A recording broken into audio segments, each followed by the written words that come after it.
Marokko hat ein ziemlich modernes Bahninfrastrukturnetz, aber es ist noch nicht komplett ausgebaut und überall dort, wo es noch keine Bahnhöfe gibt, zum Beispiel in Essaouira, wo wir gerade waren, bietet die ONCF, das ist die Bahnanbieterin von Marokko, bieten sie auch Busse an, die heißen Supra-Tours und die kann man sehr einfach online buchen, sind auch wirklich nicht so teuer.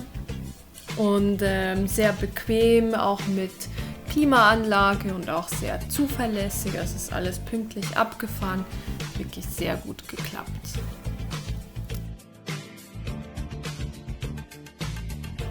Marrakesch ist aktuell noch der südlichste Bahnhof von Marokko, von dem aus man einige Züge in den Norden nehmen kann.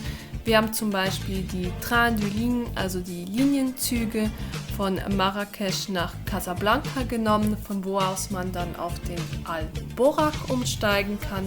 Das ist der Hochgeschwindigkeitszug und auch der erste Hochgeschwindigkeitszug vom gesamten afrikanischen Kontinent. Das sind die gleichen Alstom-Züge wie auch die TGVs in Frankreich verwenden und mit denen kann man mit 300 km/h ganz in den Norden nach Tanger düsen, von wo aus dann die Fähren nach Spanien fahren. Von Tanger aus fahren dann, wie gesagt, die Fähren nach Spanien. Hinzu sind wir ja über Algeciras gefahren, rückzu dann nach Tarifa. Die Fähren brauchen ungefähr 1 Stunde nach Spanien, also sind ziemlich schnell. Und diese 1 Stunde hat fast gleich viel gekostet wie die 8 Stunden von Essaouira nach Tanger mit dem Zug in Marokko. Also dort haben wir 400 Dirham gezahlt, das sind ungefähr 40 € oder Franken pro Person. Und die Fähren nach Spanien kosten 35 €, also nicht ganz so billig. Sind dann in Tarifa angekommen, das ist auch ein ganz hübsches Dörfchen, das sehr bekannt ist für das Kitesurfen, weil dort auch der Wind ziemlich gut ist und da kann man am Strand den Leuten zuschauen, wie sie wild in die Luft springen und rumsurfen.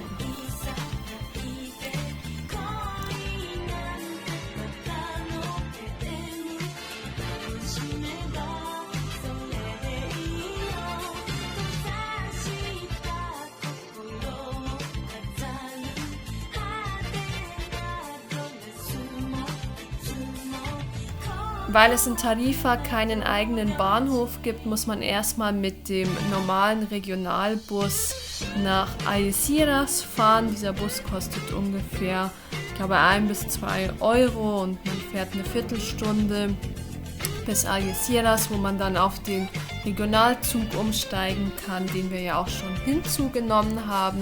Da sind wir bis Antequera Santa Ana gefahren. Braucht man ungefähr 3 Stunden, um dorthin zu fahren. Und dort kann man dann auf den Hochgeschwindigkeitszug umsteigen, mit dem man dann nach Barcelona fahren kann. Ich glaube, das sind dann auch nochmal 5 Stunden Zugfahrt, die man braucht nach Barcelona. Auch eine ganz nette Strecke. Und in Barcelona waren wir dann nochmal eine Nacht und haben uns dort ganz kurz die fast fertige Sagrada de la Familia angeschaut.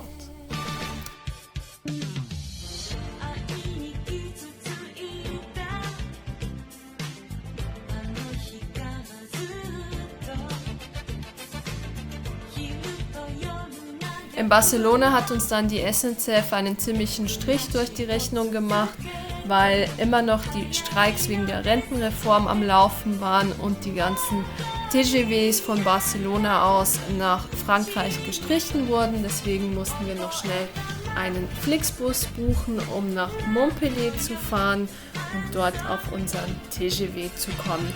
Hat dann noch mit ein bisschen Stress geklappt. Der Bus hatte zwar 1,5 Stunden Verspätung, aber zum Glück hatten wir 2,5 Stunden Zeit zum Umsteigen und sind dann auch auf unseren Regionalzug, also den TER, noch gekommen, der dann direkt nach Genf gefahren ist.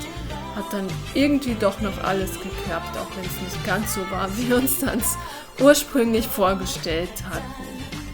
Ich habe jetzt insgesamt nicht zusammengerechnet, wie viel Zeit wir jetzt von Marokko bis in die Schweiz gebraucht haben, aber ich würde sagen, mit 2 bis 3 Tagen Zeit schafft man das so relativ gut, solange es jetzt keine SNCF-Streiks oder ähnliches noch gibt.